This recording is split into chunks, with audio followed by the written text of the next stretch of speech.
to be successful, you need to be able to focus on that one thing. But that's kind of difficult with all the noise around us. One person who's actually mastered that, and in fact, he's interviewed people who've mastered that, is Bruce Whitfield. It's an amazing thing, isn't it? I mean, our brains, Kim, hello.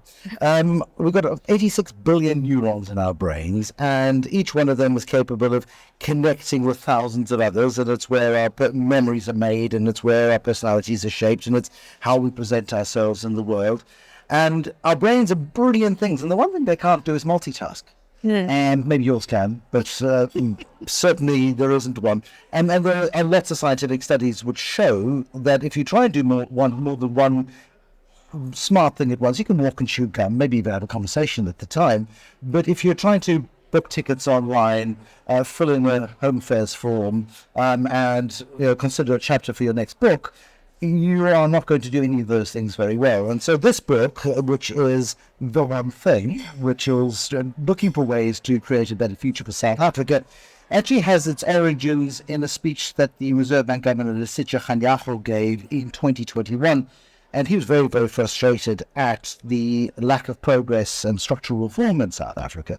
And he said, when everything's a priority, nothing's a priority.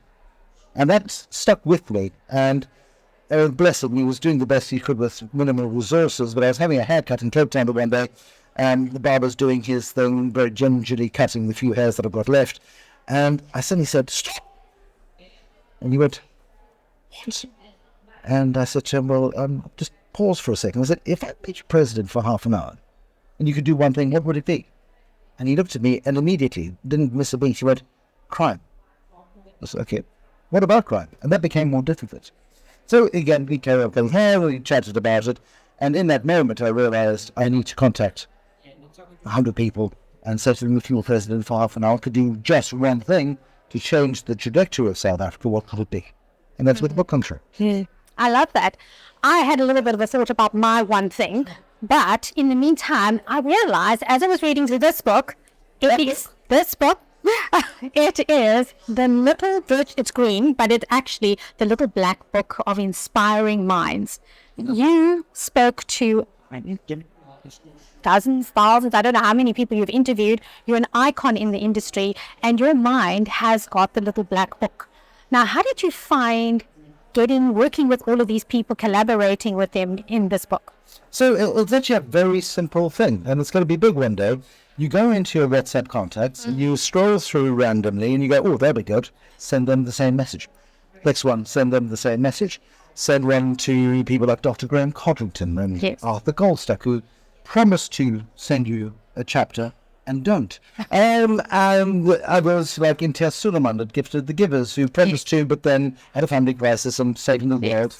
Again, some people you forgive. I forgive Imtiaz Suleiman. Yes. Not so much the other two. But it is less of a collaboration and more of a, I would like you to answer this question. I will do as little editing as possible because I want it to be in your voice. And please try and keep it to about 500 words. Yes. So somebody like Reverend Brosen, the founder of Nando's, who cannot follow an instruction, how the hell he's been so successful, I do not know. It's all in the space. But he sent 150 words. But there's such great words, and he finishes with, the crazies will save the nation. And you've got to be crazy to believe in a future being better than the past and certainly the present in South Africa for the vast majority of people. But this is what this book is all about. It's about how do we make people believe that the future is better. Adrian Greer, in his contribution, the founder of Discovery, says narrative leads outcomes. And we all know that we can talk ourselves into a depression. Well, not depression is a medical term, but into feeling down. Or we can look for reasons to be a little bit more optimistic. And if we choose to shape our thoughts differently, if we choose to highlight positives rather than dwell on the negatives, don't ignore the negatives, they need to be fixed. But if we are drawing from the very best and looking at the examples of the very best around us, we can be inspired. When Gideon Novik launched Lyft Airline in the middle of COVID, I did a radio interview with him, and I knew what he was going to say, so I just teed it up because I wanted him to land the message that I hoped he would land, and he did. And I said to him, Gideon, you do know There's a global pandemic. That virtually every airline in the world is grounded. That there are airplanes sitting in big deserts and car parks, air parks all over the world. That South Africa's main airlines are all in business rescue. That Vere is hanging on, and Airlink is hanging on. And you're launching another airline. You launched left. And he said, well, of course I launched another airline. I'm an optimist. I said, yeah. Well, you're deluded. He said, well, COVID doesn't last forever. Yes. There will be a need for airlines in South Africa. The incumbents are not going to come back as strongly as they were.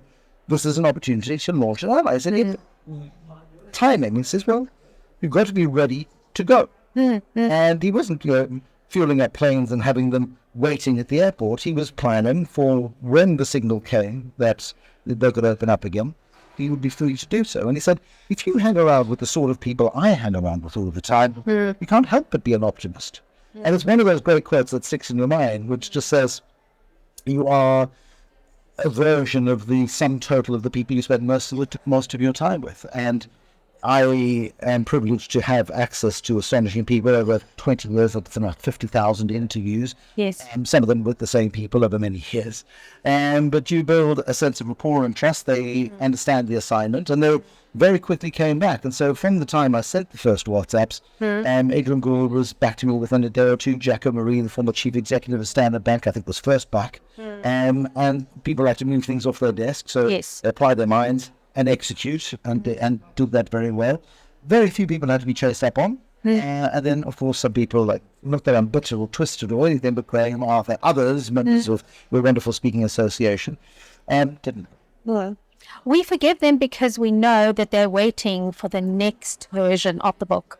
Well, they didn't know that there would be one, and there might not be one, but early indications are that there may be a call for a second edition. And so that will require a rejigging and things, and I certainly will go to them. And Arthur Goldstack tells me that he is working on his already, so it will be a shame not to have the same.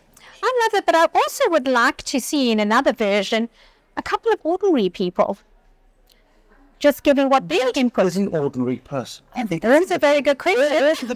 One of the people. So, Annie, to your point, I'm going to take issue with your assertion that I've only gone for famous people. So one of the people, will have to forgive me, because I need to very quickly go through my list over here and desperately try and find an ordinary person. Meg Knight. Who is Meg Knight? You've never heard of Meg Knight. No. Meg Knight is a wonderful entrepreneurial friend of mine who, over a bottle of wine, we were discussing, I'll give you one thing. Yes. And she gave me one thing. And then with Sean Reid. You don't know Sean Reid. He is a very smart lawyer. But not got much of a public profile, and he gave me a fabulous one thing. John Scotness contacted me and said, I hear you're doing this one thing project. I'm an artist. My dad was Cecil Scotness. So John isn't as well known as Cecil Scotness. He's ordinary. And then you've got people like, I'm trying to think of Matthew Davies. You don't know Matthew Davies? No, he's an ordinary bloke, and he wears a funny hat and a big coat. He's a journalist in London who did some work in South Africa. But a journalist is not necessarily the definition of ordinary that we... Oh, journalists are so flippin' ordinary, I promise you that. And yes, a bunch of others, and the name I'm looking for escapes me. And he approached me after a talk I did at an event in Cape Town, and he said to me, you won't like me, I'm a socialist. So the socialists are fine. It's many of the adherents to socialism and how it's applied, of course, are problematic. Yes. And Kyle Forrest Smith is his name, and he runs his business on socialist principles. I said, but you're a hypocrite because you take money from capitalists, and then he said, yes, but I distribute it in my business differently. Art explains it, and so I said, write a chapter. Within 24 hours, there were 500 words, very well considered words, from an ordinary person like Kyle Forrest Smith. So if you can define ordinary for me, it'd be more than happy. Well, I'm going to read every last word there, and I'm going to come up with some suggestions of my own. Please do. And that's the wonderful thing about this book, because what it's doing, and just for effect, at the beginning of the book, and I will leave this with you to help you, because it's a bit like a textbook, and I left a blank page. I said, before you read the book, write your one thing. At the end of the book, before I give my own one thing, there is another blank page. And has your one thing evolved in your reading of the book? and then to submit your one thing. Because I think we so often believe that things are easy, and they're not. We live in a very complex, unfair, brutal society for the vast majority of people who live in it. And it is unfair because people have been marginalized for as long as they have. And it leads to the wrong kind of conversation if you want a sustainable future, and that is, well, give me everything you've got and then we're all equal. Actually, no, how about we try and make the society more equal and give everybody a chance of excelling and being the best version of themselves they can be. Marilyn Williams, who is an economist, she talks about not economics, but her one thing, the simplest thing, second simplest thing after my own thing, but she talks about feeding babies.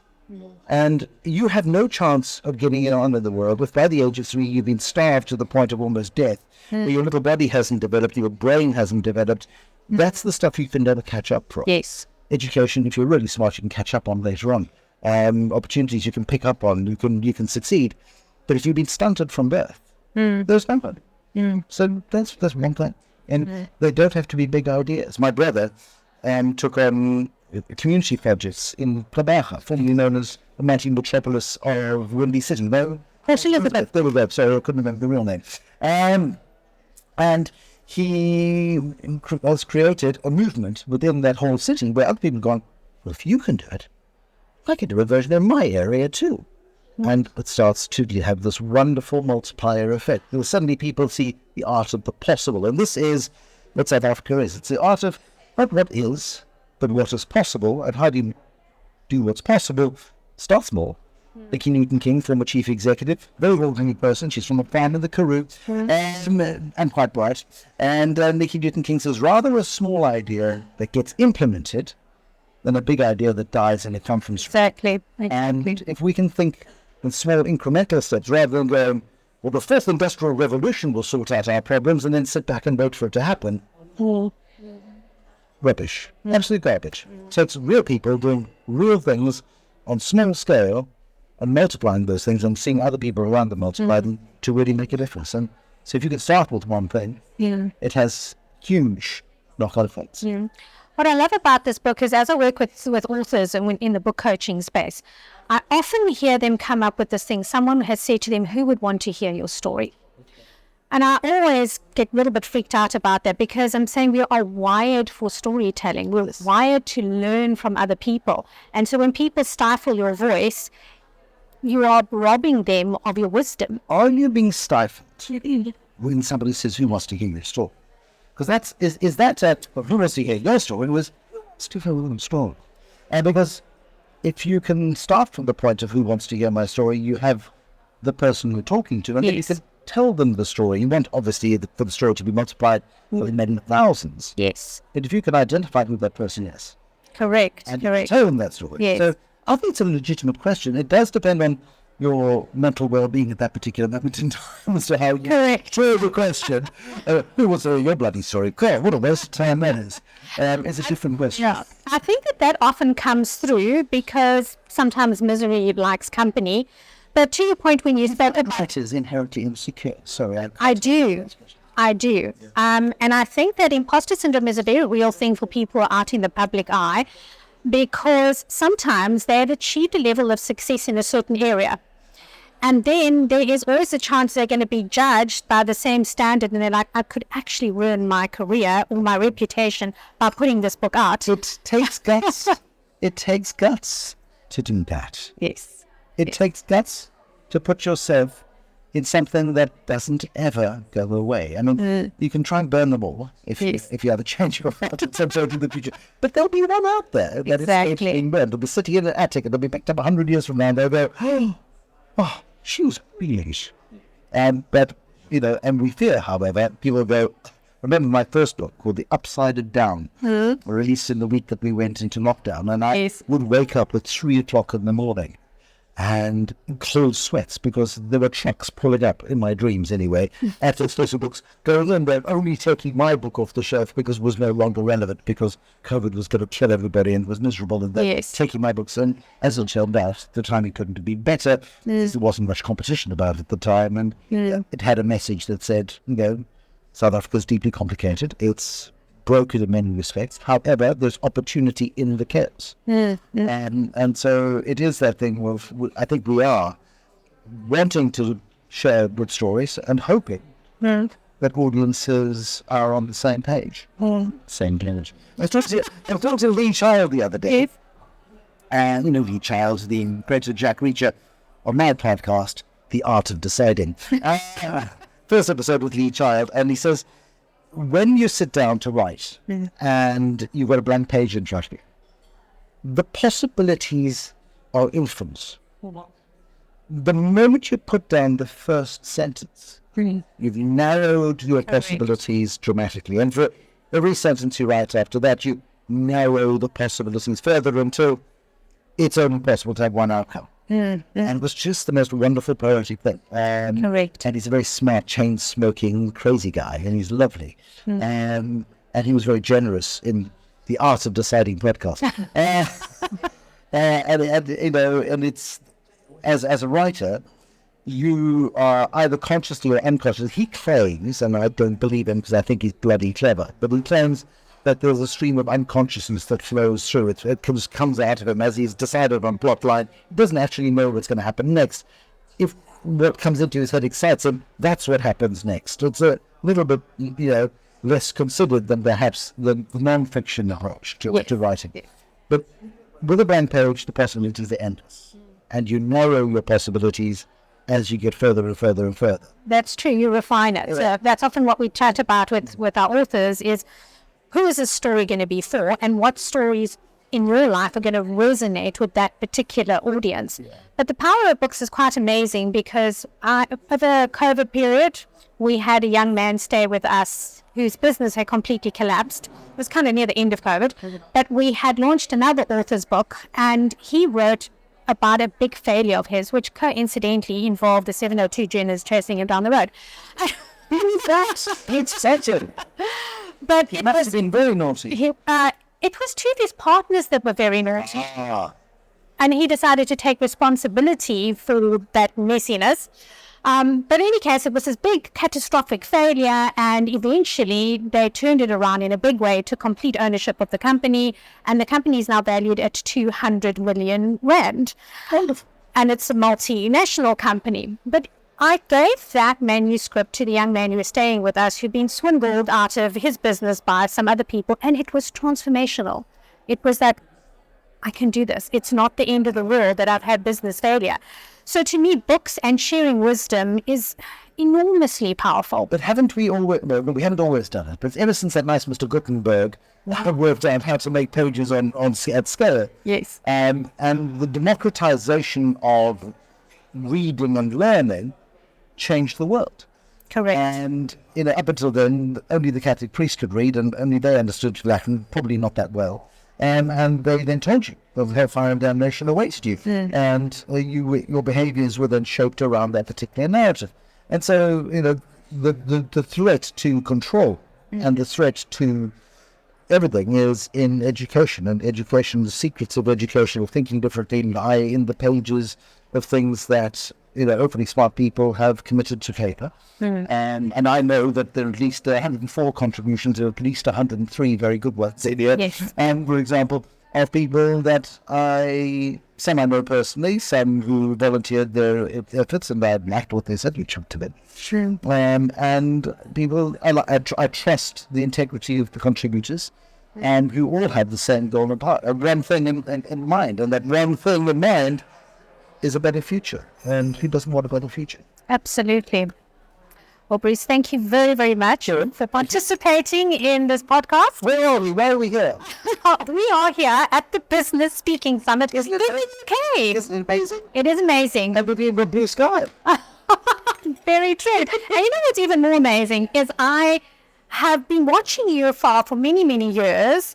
And I never expected that when I got onto that plane in Johannesburg and I arrived in the UK, I would be meeting you and we'd be having this wonderful chat. I'm an international man of mystery. That's the way we'll have to be. Excellent. Likewise. So it's called The Art of Deciding on the podcast. Okay, so definitely tune in for The Art of Deciding, and I will put the link in the bottom. And if you're looking for an exceptional keynote speaker, Well, you're making that up because you've never seen me. No, I have. I watched your show reel on YouTube as I was prepping for this interview. Showreel. Anyway, we'll talk about that later. Yes, we will. So, please have a look in the show notes to see how you can get hold of Bruce. And remember to stay tuned for the next author show where you'll be learning from some of the best minds.